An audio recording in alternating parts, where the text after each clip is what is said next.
All right, Miranda, welcome back to Crazy Radio. I understand you have a gun collection event, a gun buyback, I think is what they're calling it, in Albuquerque later this month. Tell me about it. Yeah, so this will be our 20th gun buyback that we've done. This one is with Albuquerque Police Department, and it'll be on Saturday, August 24th from 9 to 12 at 1009 Bradbury Drive Southeast. And it's just an opportunity for people to get rid of unwanted firearms. So if somebody inherited one, or wife has a husband who was a hunter who now has dementia, it's not a safe time to have that gun in the house. There's a host of reasons. Then if they don't want to legally sell it, which they can do, we don't have a problem with that. But if they just want to get rid of it, this gives them an opportunity to do that. We hand them cash, and they go on their merry way. And there's actually also United Isotopes and UNM Lobos have all gotten on board, and we'll be giving out free tickets while they last for the first participants.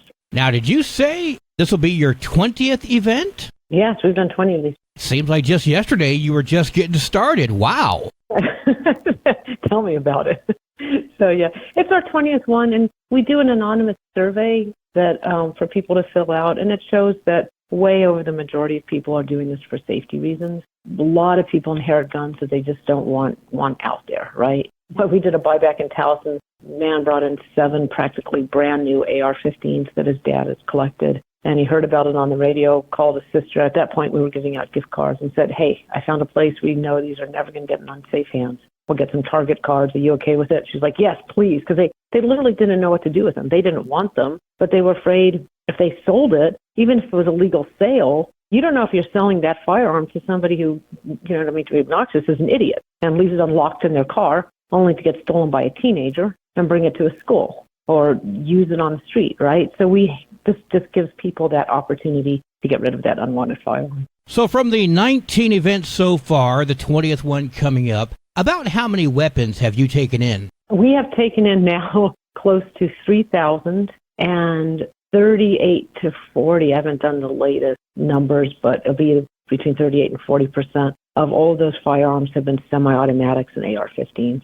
So when people say buybacks don't work, well, they actually do. So if somebody has one of those weapons that they want to get off the street, then this is or out of their homes, so it doesn't end up on the street. This is an opportunity to do that. And it's voluntary, right? If somebody has an expensive gun that they don't want anymore, well, go sell it. Like, we don't have a problem with that. That's not at all. But some people just don't want to go down that path because they don't know if that gun, when they sell it, they no longer have control of it. Now, you've told me before, but explain to me one more time, please. What do you do with the weapons you collect?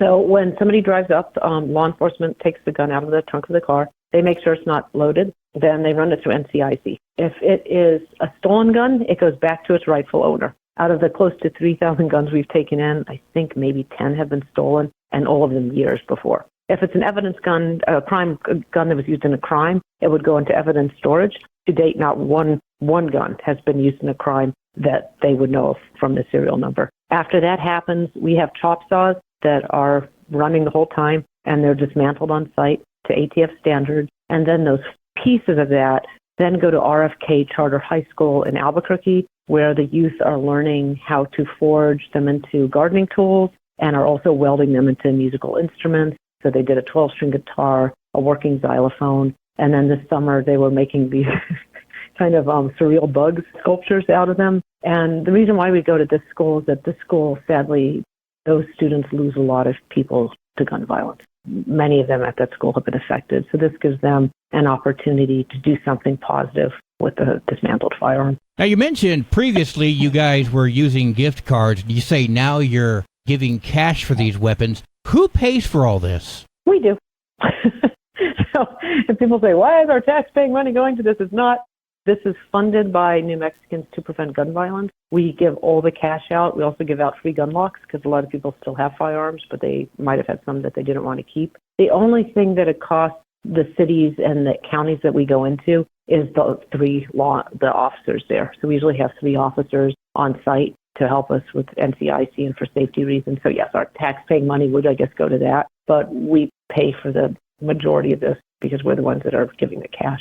We're speaking with Miranda Viscoli of New Mexicans to Prevent Gun Violence. Miranda, tell us one more time, when and where is the Albuquerque event? It is going to be August 24th from 9 to 12, and it's going to be at 1009 Bradbury Drive Southeast. And if people have firearms, I don't care what where you live. You don't have to be from Albuquerque. Just if you can, keep your firearm in the trunk of the car. We are not taking 3D printed guns because what was happening is that people are printing out a bunch of 3D printed guns for cheap, saying, now you owe us money. We're like, no, we're not doing it. It's not our first rodeo. So they have to be working, and we don't take 3D printed guns. So if any of your listeners are thinking, I'm going to print out a bunch of semi-automatic handguns for $40 a pop so I can get 200, we're not taking them. And the amount that we do give is $250 for an assault-style weapon, $200 for semi-automatic handguns and semi-automatic rifles, and then $100 for a long gun, revolver, or pistol. And you get straight cash.